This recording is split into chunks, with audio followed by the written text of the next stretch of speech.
Allez, salut tout le monde, c'est l'investisseur, j'espère que vous allez bien. Aujourd'hui, toute nouvelle vidéo où on va parler d'équilibre parfait, une série qui s'annonce plus ou moins intéressante. Pour beaucoup, ça s'annonce voilà, une série assez flop, entre guillemets. C'est une série qui n'est pas forcément ultra attendue par le plus grand nombre. Mais aujourd'hui, on va faire une petite review et on va également essayer de savoir à quoi s'attendre réellement sur cette série.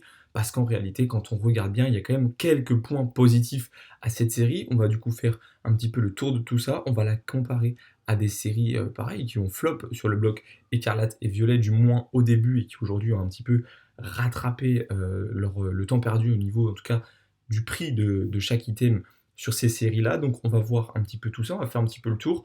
Je vais vous donner mon avis sur cette série, est-ce que je la trouve si catastrophique que ça pour l'instant ou pas. Et voilà, tout simplement, ça va être un petit peu le but de cette vidéo, donc j'espère que ça vous plaira. N'hésitez pas avant que celle-ci continue à liker, à vous abonner et à me dire dans les commentaires si vous avez l'intention d'investir ou de collectionner la série Équilibre Parfait. Et sinon, moi je vous laisse avec la suite de la vidéo. Du coup, pour commencer, en fait, Équilibre Parfait, si on devait la comparer avec une série qui est déjà sortie sur Écarlate et Violet, je dirais que ça ressemble énormément à Fable Nébuleuse, dans le sens où on va vraiment avoir aucune, je pense, carte alternative qui va valoir très très cher. On va avoir peut-être voilà, des AR sympas, des full art sympas, mais rien de bien vraiment transcendant comme on a pu avoir sur des séries précédentes. Et c'est aussi le fait qu'il y a eu énormément de très bonnes séries qui sont sorties depuis voilà, quelques mois, qui va faire que cette série va être beaucoup moins intéressante pour la plupart des gens, parce qu'ils vont se dire, bon, cette série n'est pas incroyable, donc je ne vois pas l'intérêt d'aller l'ouvrir. Mais en réalité, là où j'aimerais bien la comparer avec Fable Nébuleuse, c'est que j'ai regardé des petits articles, et on nous dit du coup, en fait, que ça va être une série ultra courte, avec environ 120 cartes, donc effectivement c'est très court, et c'est du coup une série qui n'est pas une .5, donc une série courte en étant pas une .5, c'est quand même de plus en plus rare. On a l'impression qu'aujourd'hui ils mettent énormément de cartes dans leur série, avec voilà, certes, il peut y avoir que 120 cartes, mais il peut y avoir du coup les Pokéballs, les Master Balls, les Reverse Énergie, les Reverse. Enfin voilà, ils sont en train de créer énormément de cartes différentes, ce qui complique la collection, en tout cas de Master Set. Les sets, ça reste encore assez faisable, hein, bien évidemment, mais un Master Set avec vraiment toutes les formes de cartes, toutes les cartes promo, ça devient vraiment très compliqué depuis maintenant pas mal de collections, en tout cas pour les collectionneurs qui cherchent à vraiment faire ça de manière assez je veux dire, économique. Je veux dire, un Master Set, ça coûte très très cher hein, au final. Donc aujourd'hui, ça devient très compliqué de le faire soi-même, sans devoir en fait en acheter sur les sites de revente. Donc, Équilibre Parfait, je la compare également à cette série, parce que sur Fable Nébuleuse, qu'est-ce qu'on avait? On avait le Persian qui était intéressant, là on va sûrement avoir du Miaous, on avait quelques petits Pokémon intéressants comme Favianos, voilà, quelques cartes sympas mais sans plus. On va avoir peut-être du Mega Staros. Donc voilà, on va avoir forcément des cartes intéressantes, mine de rien, mais jamais rien de très fou. Donc cette série, tout simplement, je vais la comparer du coup à Fable Nébuleuse pour ma part. Mais ce qui retient mon attention quand même, ça va être ce Pokémon qui est mis en avant, Megazigard. Je pense que c'est pas le Pokémon qui fait rêver énormément de monde.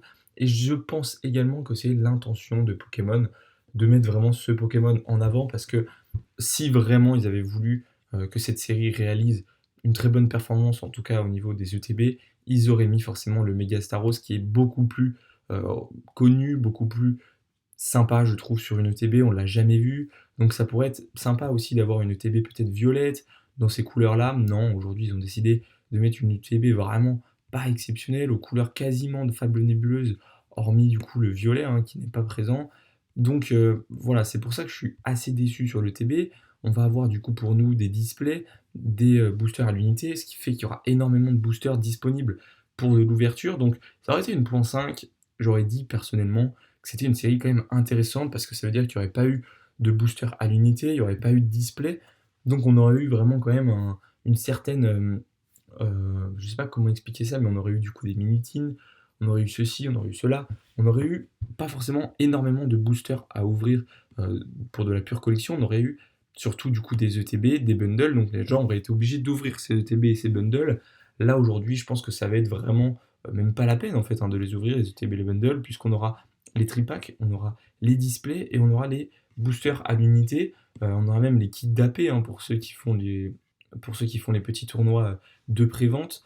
Donc, en réalité, aujourd'hui, cette série, elle est vraiment très peu intéressante sur le plan investissement, hormis vraiment l'ETB, histoire de dire qu'on en a une.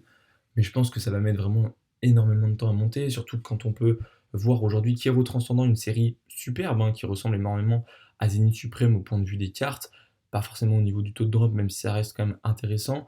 Aujourd'hui, une TB Euro Transcendant qui se retrouve à 65-70 € sur Vinted en vente réussie, je pense que ça montre un petit peu les stocks qu'il y a sur Pokémon et l'intérêt qu'il y a sur Pokémon qui baisse de plus en plus sur ces derniers mois, puisque voilà, il y a forcément One Piece qui est arrivé, le temps que Pokémon aussi comprennent que c'est pas forcément parce qu'ils font que de superbes séries que les gens sont là, c'est parce que voilà, ils sortent des séries pas forcément tous les mois, on a eu l'impression vraiment que des séries s'enchaînaient énormément récemment. En fait, ça a été vraiment ça, hein, des séries qui s'enchaînent quasi tous les 2 mois.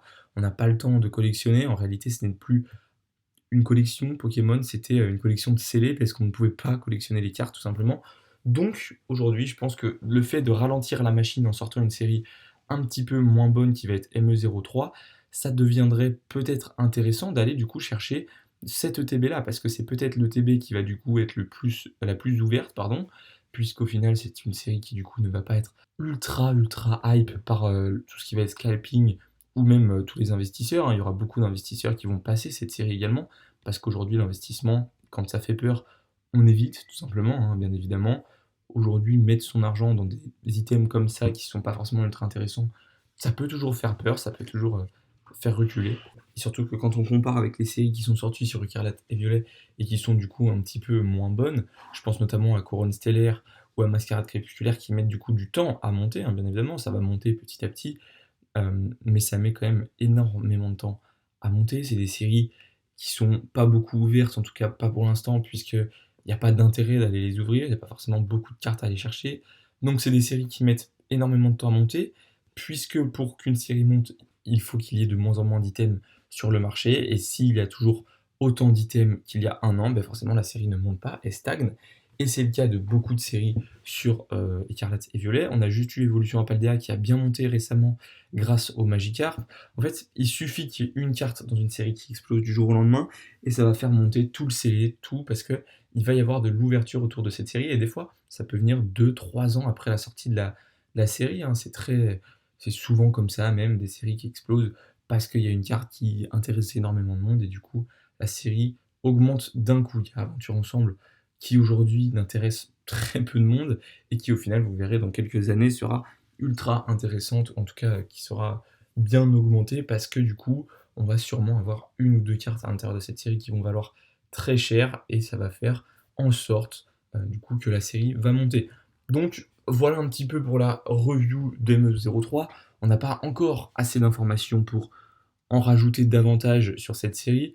Je pense pour moi que ça va pas être une série ultra intéressante à aller chercher ni pour de l'investissement ni pour de la collection. C'est une série, je dirais pas forcément à passer, on peut en acheter un petit peu histoire d'eux parce que je pense que ça peut également faire comme Fable Nébuleuse et c'est une série tellement détestée qu'au final ça monte quasi plus que les autres parce que du coup il y a eu énormément d'ouverture et il y a beaucoup moins de stock sur les marchés secondaires.